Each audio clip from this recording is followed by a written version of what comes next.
Over the long term, uncontrolled migration is deeply unfair to both the sending and the receiving countries. For the sending countries, it reduces domestic pressure to pursue needed political and economic reform and drains them of the human capital necessary to motivate and implement those reforms. For the receiving countries, the substantial costs of uncontrolled migration are borne overwhelmingly by low-income citizens whose concerns are often ignored by both media and government. I want to salute the work of the United Nations in seeking to address the problems that cause people to flee from their homes. The United Nations and African Union led peacekeeping missions to have invaluable contributions in stabilizing conflicts in Africa. The United States continues to lead the world in humanitarian assistance, including famine prevention and relief in South Sudan, Somalia, and northern Nigeria and Yemen. We have invested in better health and opportunity all over the world through programs like PEPFAR, which funds AIDS relief, the President's Malaria Initiative, the Global Health Security Agenda, the Global Fund to End Modern Slavery, and the Woman Entrepreneurs Finance Initiative, part of our commitment to empowering women all across the globe. We also thank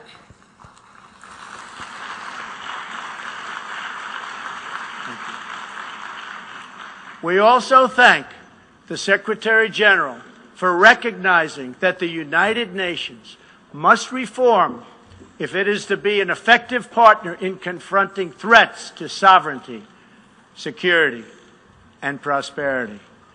Too often, the focus of this organization has not been on results, but on bureaucracy and process.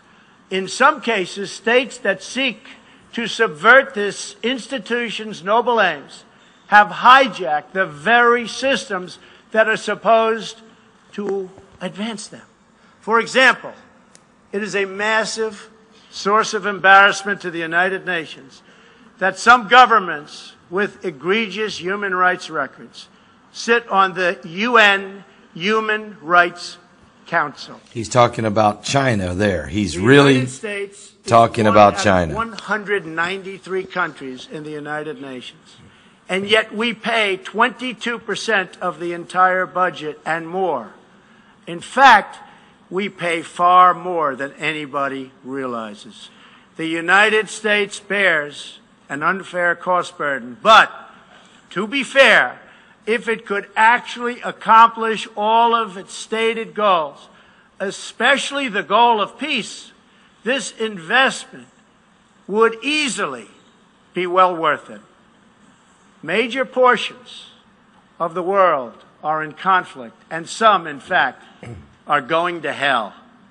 But the powerful people in this room, under the guidance and auspices of the United Nations, can solve many of these vicious and complex problems. The American people hope that one day soon the United Nations can be a much more accountable and effective advocate for human dignity and freedom around the world.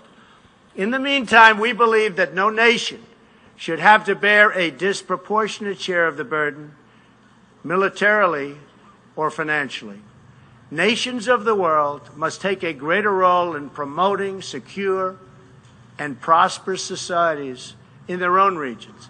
That is why in the Western Hemisphere, the United States has stood against the corrupt, destabilizing regime in Cuba and embraced the enduring dream of the Cuban people to live in freedom. My administration recently announced that we will not lift sanctions on the Cuban government until it makes fundamental reforms. All right, so he's telling the Iranians they've got to change their ways, and now the Cubans have got to change, and now Venezuela. Which has brought a once thriving nation to the brink of total collapse. The socialist dictatorship of Nicolas Maduro has inflicted terrible pain and suffering on the good people of that country. This corrupt regime destroyed a prosperous nation by imposing a failed ideology that has produced poverty and misery everywhere it has been tried. To make matters worse, Maduro has defied his own people, stealing power from their elected representatives to preserve his disastrous rule.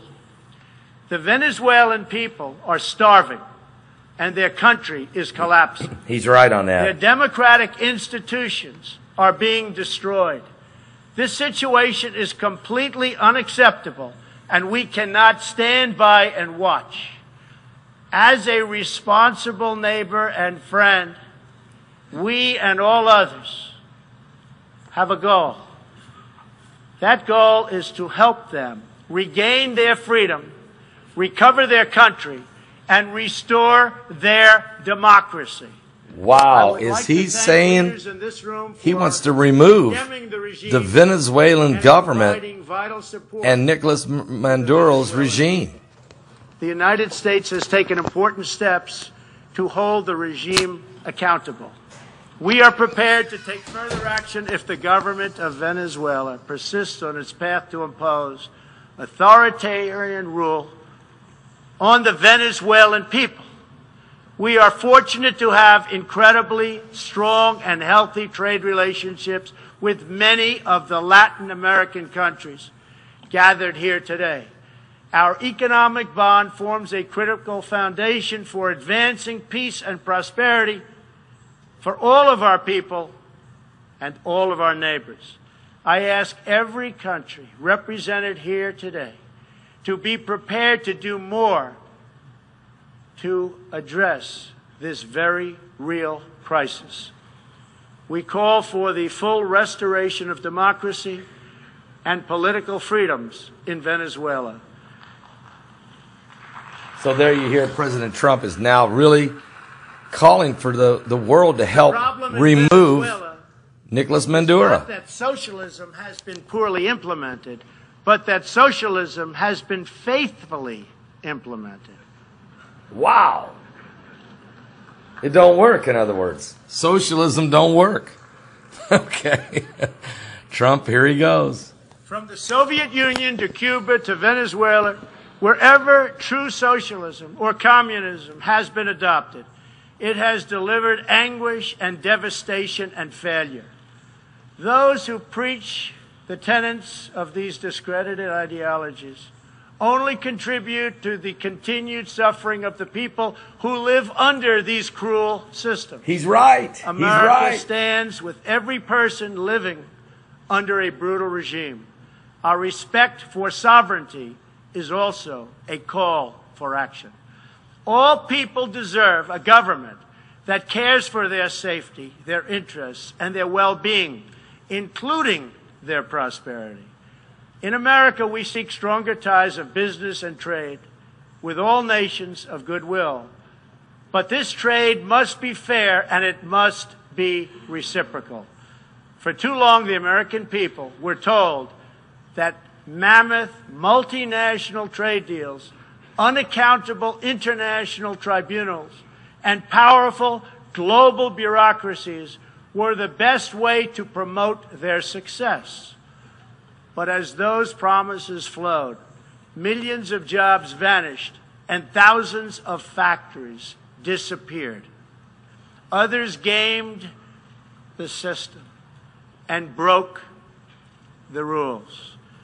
And our great middle class, once the bedrock of American prosperity, was forgotten and left behind. But they are forgotten no more, and they will never be forgotten again.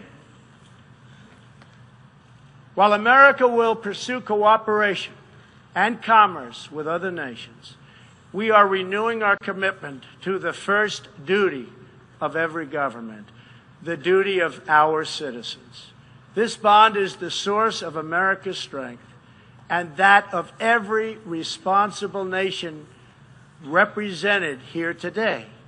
If this organization is to have any hope of successfully confronting the challenges before us, it will depend, as President Truman said some 70 years ago, on the independent strength of its members. If we are to embrace the opportunities of the future and overcome the present dangers together, there can be no substitute for strong, sovereign, and independent nations. Nations that are rooted in their histories and invested in their destinies. Nations that seek allies to befriend, not enemies to conquer.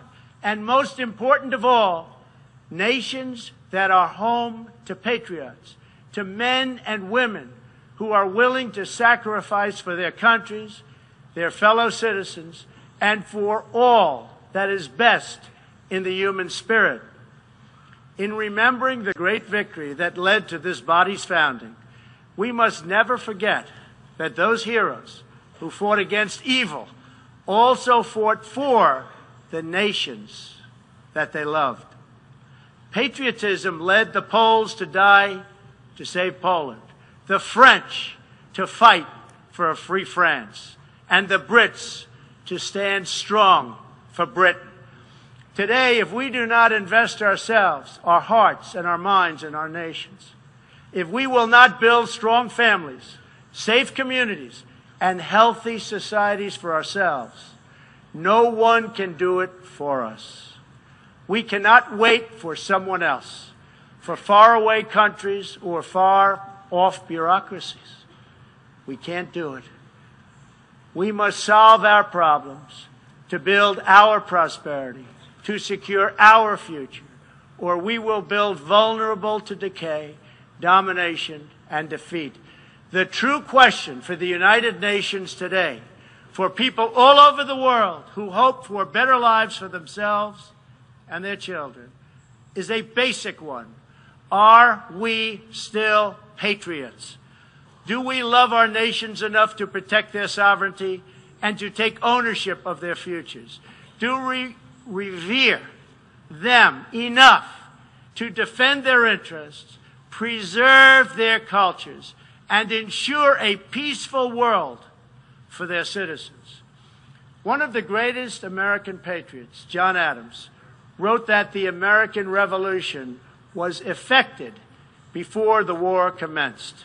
The revolution was in the minds and hearts of the people. That was the moment when America awoke, when we looked around and understood that we were a nation. We realized who we were, what we valued, and what we would give our lives to defend. From its very first moments, the American story is the story of what is possible when people take ownership of their future. The United States of America has been among the greatest forces for good in the history of the world and the greatest defenders of sovereignty, security, and prosperity for all. Now we are calling for a great reawakening of nations, for the revival of their spirits, their pride, their people, and their patriotism. History is asking us whether we are up to the task. Our answer will be a renewal of will, a rediscovery of resolve, and a rebirth of devotion we need to defeat the enemies of humanity and unlock the potential of life itself. Our hope is a word and world of proud, independent nations that embrace their duties, seek friendship, respect others, and make common cause in the greatest shared interest of all, a future of dignity and peace for the people of this wonderful earth. This is the true vision of the United Nations, the ancient wish of every people, and the deepest yearning that lives inside every sacred soul. So let this be our mission, and let this be our message to the world. We will fight together, sacrifice together, and stand together for peace, for freedom, for justice, for family, for humanity, and for the Almighty God who made us all. Thank you. God bless you. God bless the nations of the world. And God bless the United States of America. Thank you very much. President Donald Trump just finishing his speech at the United Nations. And we apologize that we weren't able to bring you the first part of the speech. But we'll completely recap this speech in today's live broadcast when we go live at 12 noon Eastern. We'll give you a full rundown on the president's speech and the president's comments and his vision, really. He is wanting to see a different United Nations. He said yesterday that it was time that the United Nations take bold action to reform, to change its way of doing business, basically, to turn from a bureaucracy to more of a collective, individual nations working together. Instead of globalism, let it be individualism of countries collectively working together. That is a total different vision than what President Barack Obama and those before him have all been pushing. Actually, for the 72 years that the United Nations has been in process, they have been pushing, folks, to be quite frank with you, for a world governance, for a global, literally a global one world government, a new world order. Trump, of course, doesn't like that. He can smell the NWO a mile away, but he didn't want to come in here today in his first ever speech in the UN and become too offensive. He decided to take a softer approach, although he called out those nations that certainly are failing their people. And so we will give a complete analogy of this speech. I'll be back with you live at 12 noon Eastern with our regular scheduled broadcast. Plus, we have Hurricane Maria that has just crashed into the island of Dominica and has completely destroyed it. I mean, completely destroyed Dominica and Guadalupe. And it's headed as a Category 5, headed right now for San Juan, Puerto Rico. I'll be back at 12 noon right here on the coming apocalypse. God bless. Thank you, Brock, for putting this together.